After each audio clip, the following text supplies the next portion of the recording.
Great. So welcome for this wonderful afternoon to talk about something that's probably been plaguing pretty much everybody who has been part of any IAM program, right? Irrespective of what solution you have and irrespective of what approaches you have taken, you've ran into this issue of how do I onboard an application seamlessly, right? And why is this, so important? Why should we care about it?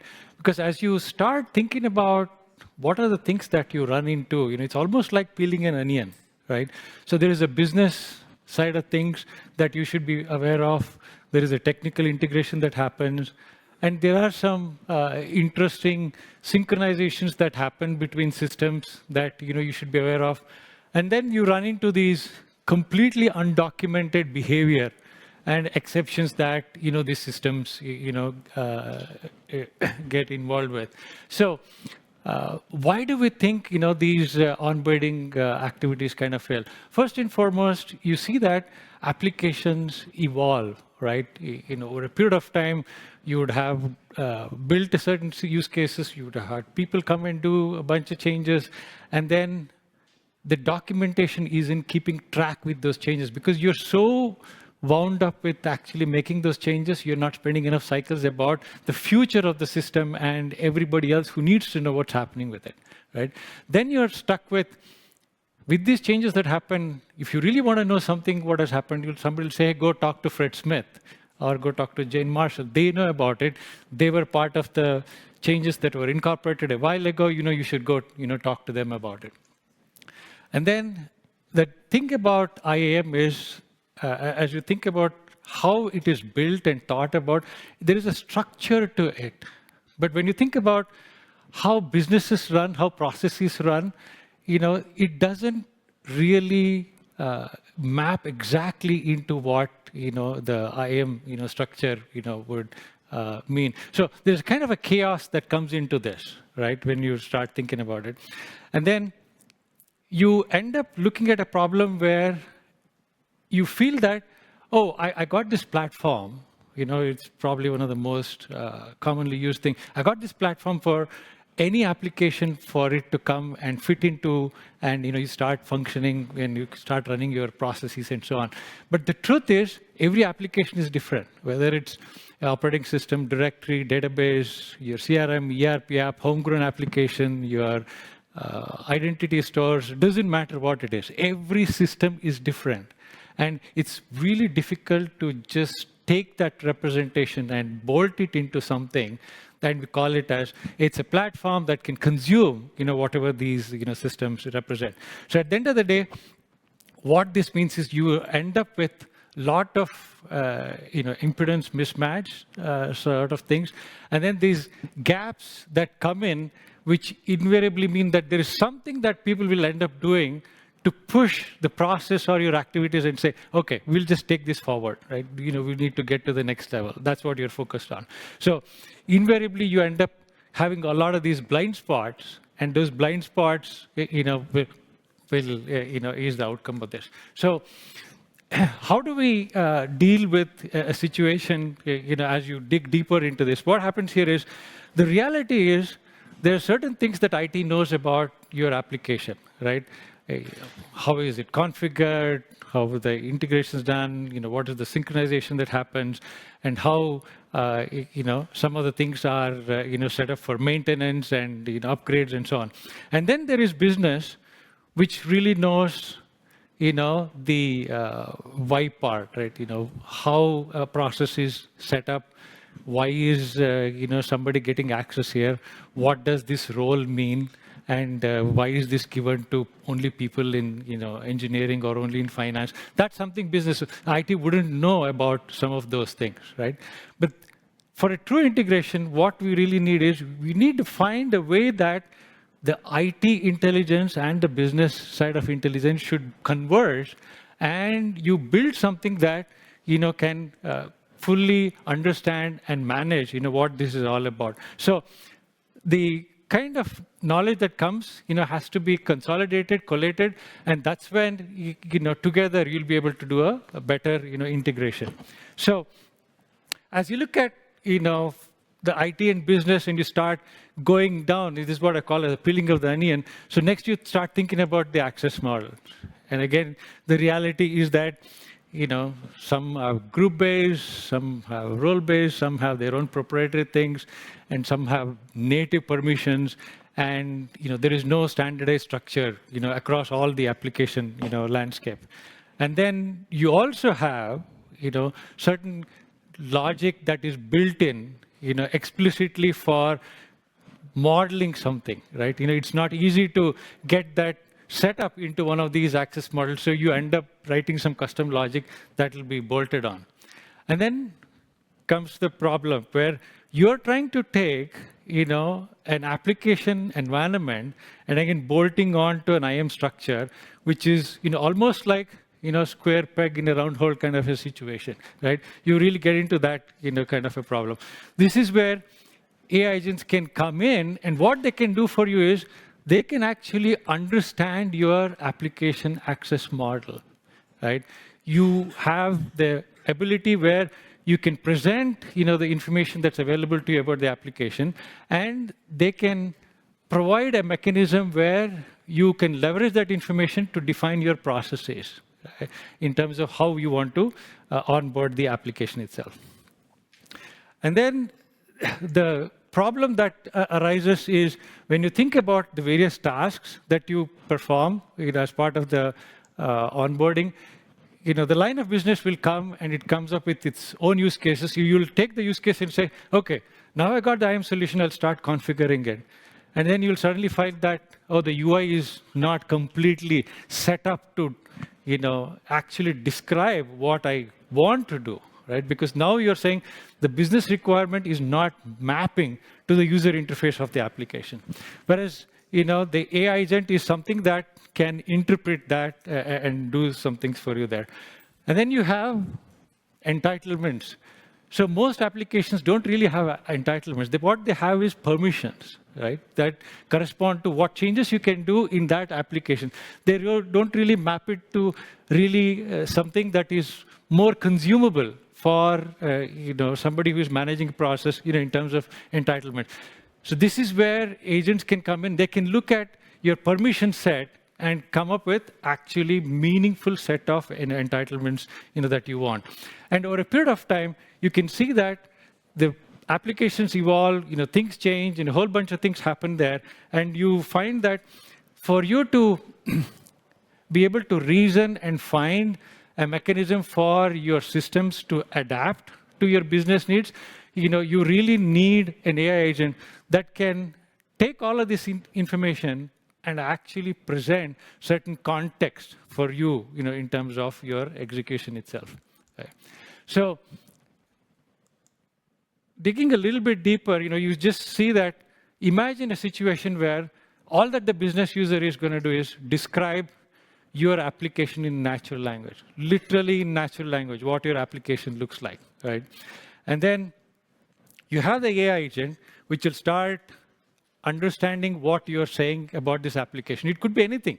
You could be describing your identity store. You could be describing a directory. You could be describing your homegrown application. You could be describing your own ticketing system that you built over a period of time. Doesn't matter what it is, right?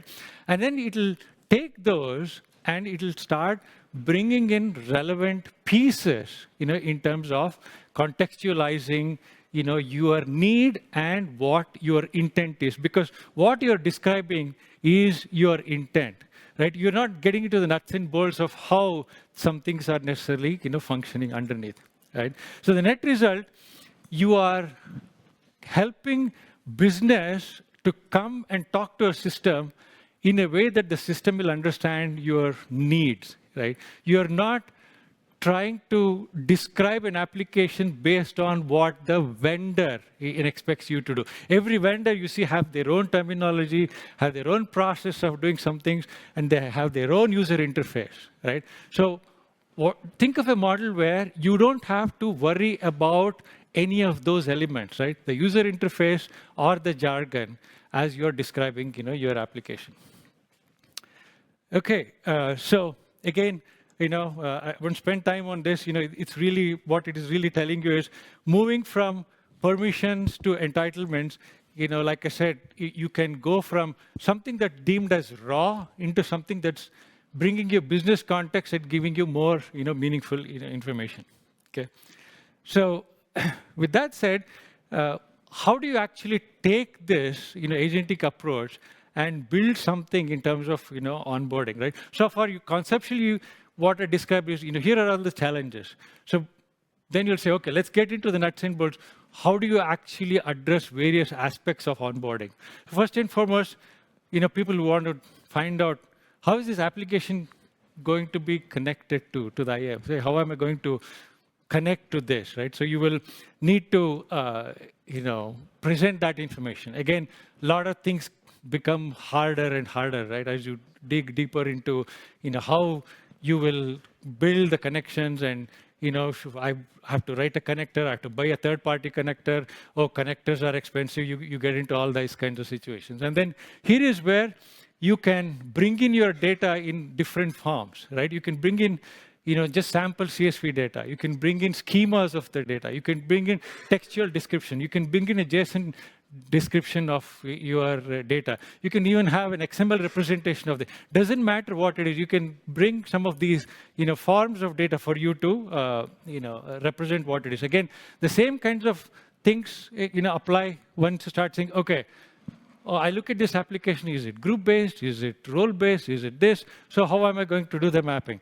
So how does this vendor solution handle role-based stuff? What if it is a combination? How do I do that mapping? So you are not going to be burdened with any of those things. This is where, based on how things are being used, sometimes you use mostly group-based, sometimes you use only role-based, sometimes you use just a combination of these things. So you can let the system come back and tell you what is a good way to define your processes, in terms of access model itself. So this kind of enables you to do quick, governance. Again, we talked about this earlier.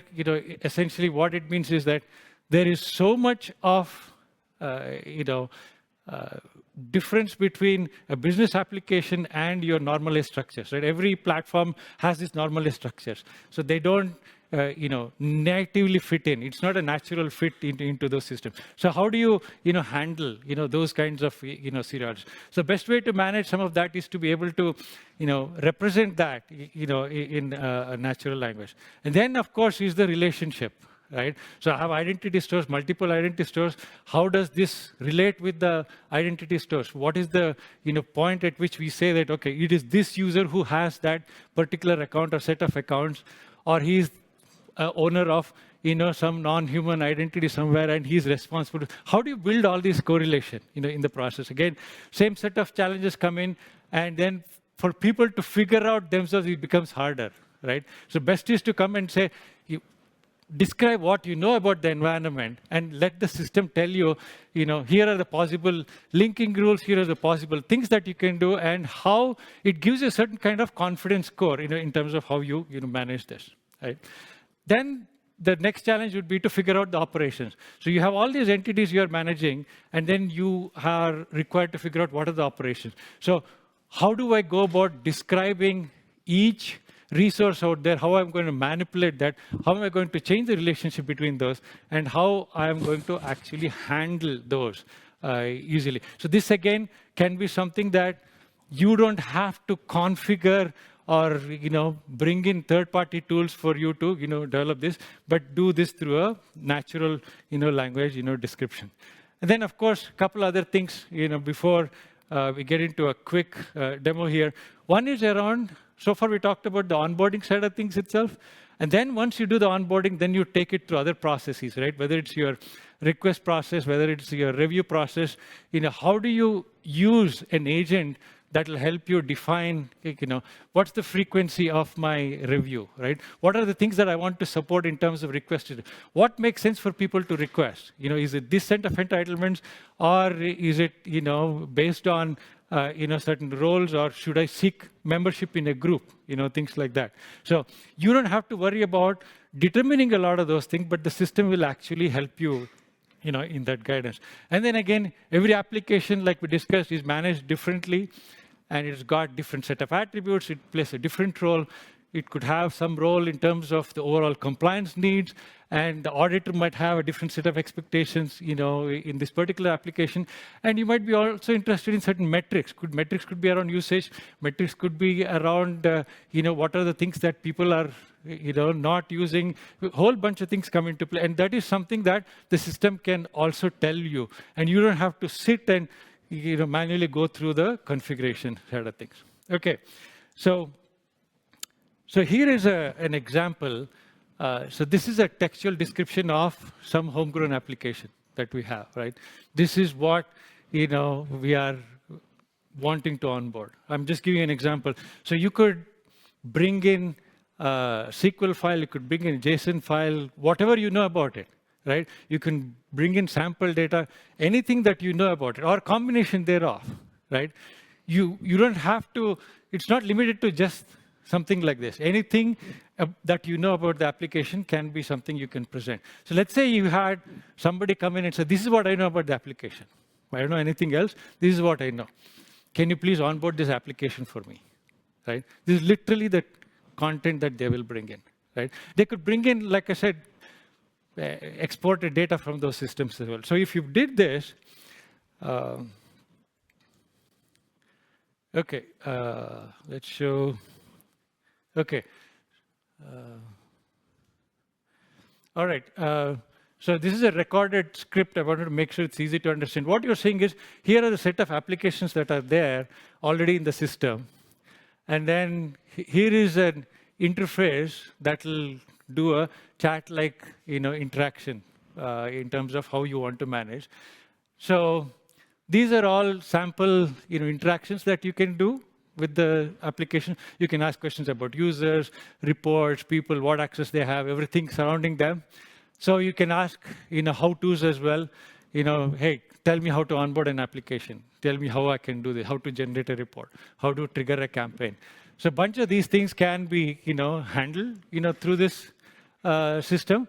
And, what it does now is it's actually uploading a file. The video didn't capture the file upload part of it, but what it will show you is whatever file I showed you in terms of text, that's the file that is called the sample homegrown application. And I'm just going to ask it, hey, onboard this application for me. I just gave a piece of text and said, onboard this application for me, right? And then what the system is doing at this point is it's using a bunch of technologies underneath, a bunch of LLMs and other pieces out there. And it was able to interpret, and this is what it provided as summary in terms of what it understood from that, right? So this is a quick summary, and you can start asking more questions about, okay, so now that you onboarded this, tell me a little bit more about what you... So the same thing could have been, through an exported data as well, but that's what it figured out. And you can ask more questions, you can, if anything here is not accurate in terms of its interpretation, you can go back and fix it. You say, hey, I really want to add another linking rule. I want to change the owner, or I want you to add an additional resource for managing this. So you can start interacting with it so that it's able to answer a lot of these questions for you.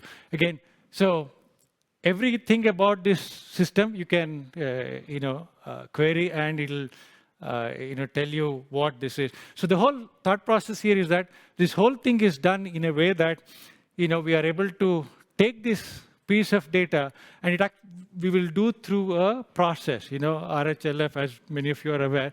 Make sure that at every step of the way, we get user feedback and sign off on it. We just don't go and push this integration and take it into production, right? So how do we do that? So we have a concept called as drafts. So anything you do, that is going to be, manipulative in nature, you can go back and look at what you've configured. Right? And then say, yeah, this looks fine, and I'm going to sign off on it. So it created a draft for this particular,